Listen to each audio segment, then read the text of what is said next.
Hey, salut les Vapers. Donc aujourd'hui, un petit retour du Crius RDTA après 3 semaines passées avec. Donc on a les dimensions ici, donc c'est un Atour 24 qui fera 49 mm de hauteur en comptant le pin et qui fera 42 grammes pour une contenance de 4 ml. Donc on a un packaging assez sympa avec un petit tiroir. C'est bien présenté.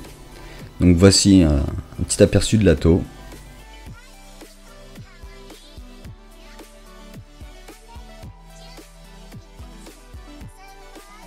On a une petite boîte d'accessoires donc qui comprend un Pyrex, un sachet de spare, un sachet de coton et un tournevis Philips bleu. On a aussi également un petit manuel avec pas mal d'illustrations. Donc voici l'Ato.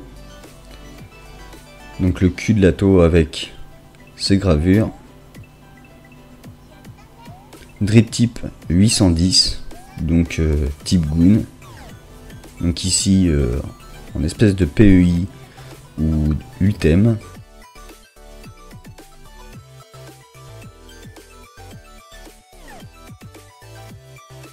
Donc plateau double coil seulement, pas de possibilité de faire du simple coil. Donc on a ici le baril. Et enfin ce beau petit dôme avec des petits biseaux pour pouvoir bien ajuster l'airflow. Des gravures assez prononcées, donc vous voyez c'est très brillant. J'ai oublié de préciser que c'est du SS et c'est du SS poli. Donc vous voyez un nouveau système de clan mais à l'envers. Donc vous pouvez dévisser le plateau afin de faire passer vos cotons plus facilement. Donc ici le trou de remplissage, les 4 arrivées de liquide. Ici, comme je vous disais, le système d'airflow.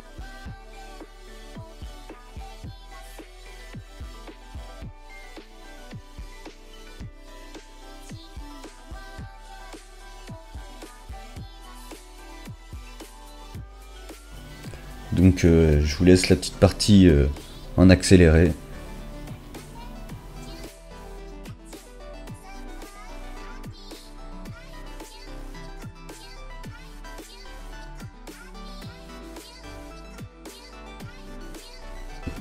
D'essayer de le faire passer par les trous directement. Ou alors vous avez le choix de dévisser le plateau complètement afin de mieux le tirer d'en dessous. Donc là on a le trou de remplissage, donc on va remplir.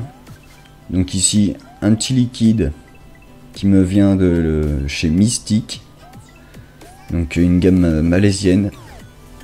Donc un juice là plutôt fruité, donc du melon frais.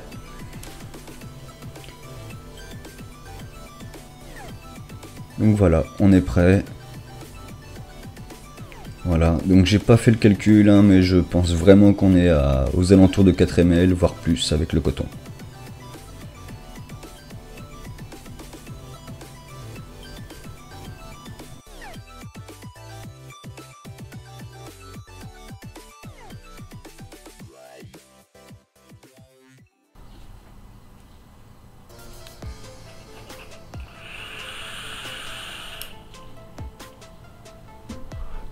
Donc nous revoici en plan large.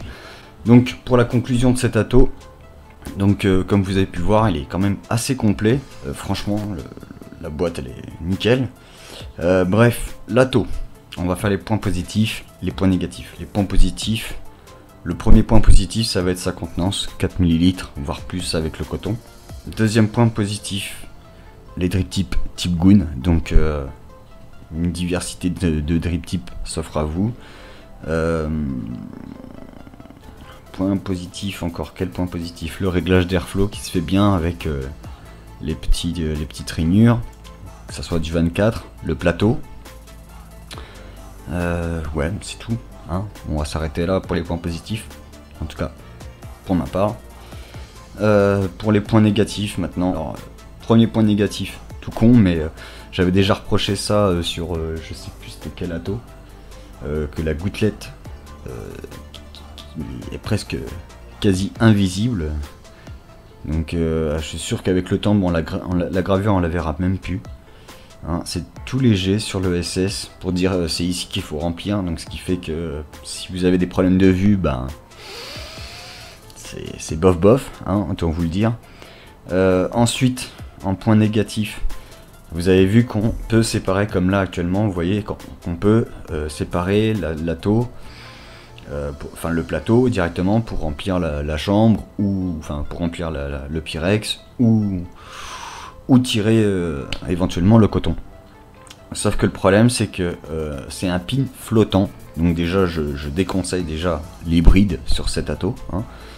Même si pour vous bah, il dépasse, ah c'est bon je peux y aller, non c'est un pin flottant, c'est pas, voilà, c'est pas safe du tout. Et justement le pin flottant a fait que j'avais des problèmes de connexion tout simplement. C'est-à-dire qu'en fait il faisait pas contact avec celui du haut en fait. Parce qu'on a deux pins au final, on a un pin sur le plateau et un pin flottant dans l'autre.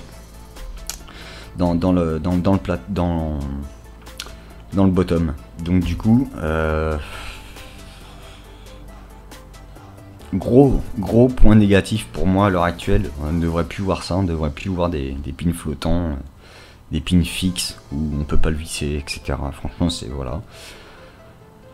Après, autre point négatif, les joints c'est une catastrophe. Les joints c'est une catastrophe. Alors, pas ceux du haut, donc vous voyez, pour ceux du top cap c'est nickel, y a pas de souci.